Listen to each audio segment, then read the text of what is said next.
If you have been on a long road or feel like you are going in circles around and around, or like you've just been waiting and nothing seems to change, or maybe you're in the unknown and you don't know how God can get you out of where you are or how you can move forward, this message is for you.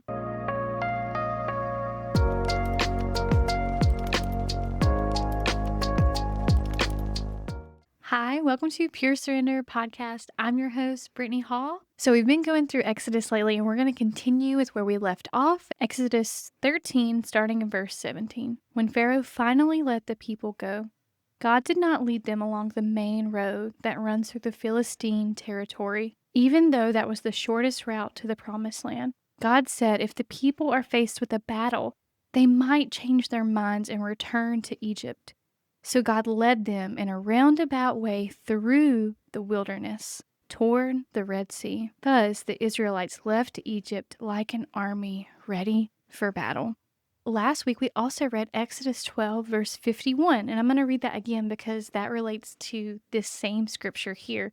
On that very day, the Lord brought the people of Israel out of the land of Egypt like an army. So in Exodus 12, verse 51, it says, on that very day, the Lord brought the people of Israel out of the land of Egypt like an army.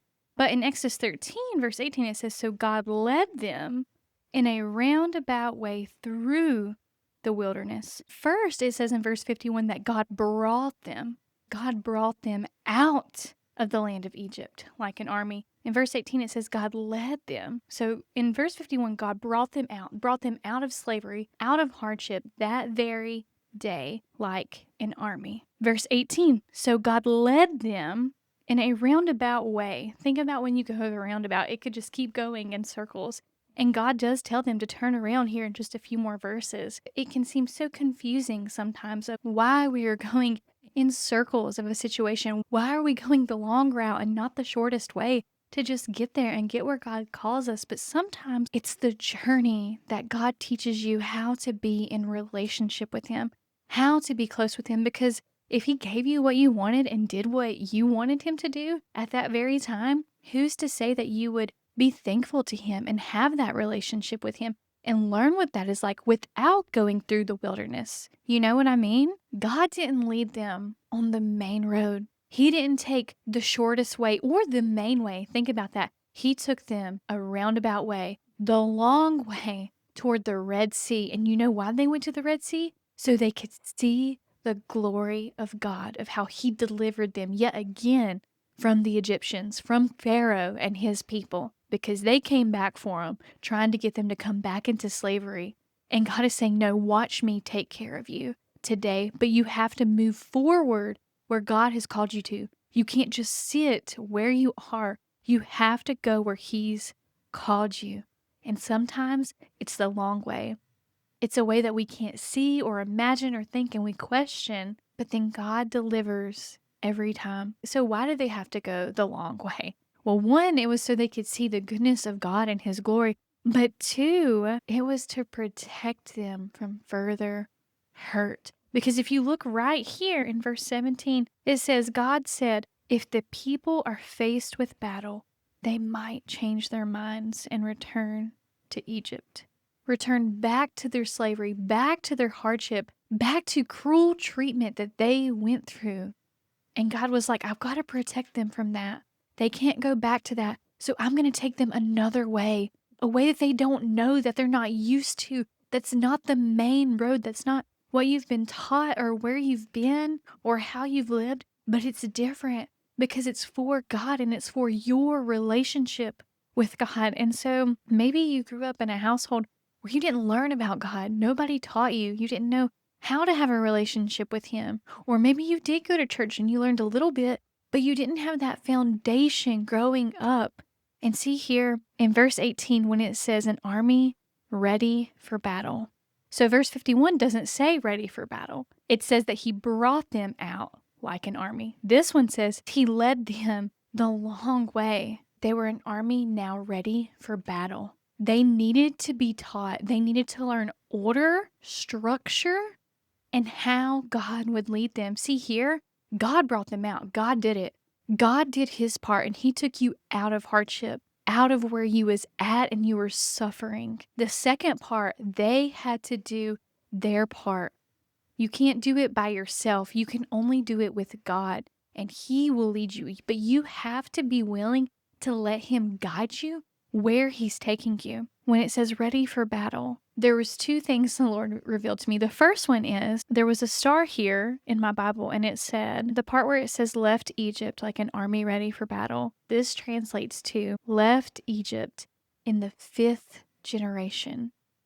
And when I read this, my mind was blown, because let me tell you why 5th generation is so important. In Exodus 20, it says, and this is where the 10 Commandments are given, God gives them to the people. It says that the parents that reject God will be affected. Listen, the parents that reject God. If you had a parent like this, or family that raised you like this, or family that you still had to deal with as an adult, listen to this, that the entire family is affected. This is the key part. Even children in the 3rd and 4th generations of those who reject me. This doesn't mean that you are punished for what your parents did, but it does mean that if you have worldly parents that are not godly parents, or maybe they portray the image of godly parents, but behind closed doors are completely different. If you had parents like that, you don't suffer for your parents' sins. It's the consequences of having worldly parents. God doesn't punish you for that. And in Ezekiel 18, it talks about the difference between children and parents and children, and how each person is responsible for their own sins and their own actions. But here in Exodus 13, it says they left in the 5th generation. And then here in Exodus 20, verse 6, it says, but I lavish unfailing love for 1,000 generations on those who love me and obey my commands. If you had parents that were not godly, that worshiped another god, or they were selfish and inconsiderate, and maybe they didn't teach you God at all, but somehow you still found God because you're still on this video right now. In Exodus 20, it says that the parents that reject God, their entire family is affected because they aren't taught God. The children aren't. They don't know.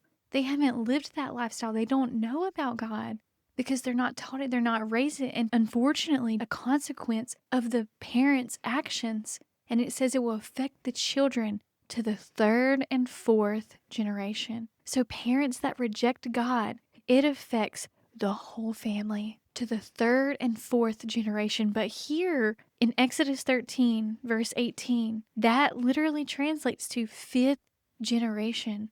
You are the 5th generation being brought out of family trauma, out of a worldly family, out of turmoil, out of manipulation, out of abandonment, out of everything like that. God is bringing you out. He already brought you out. And see here, where it says like an army, God brought you out. And maybe you have been in estrangement and been in abandonment and been in hurt, manipulation, and maybe your family has tried to attack your family now. And God brought you out of it, and God separated you.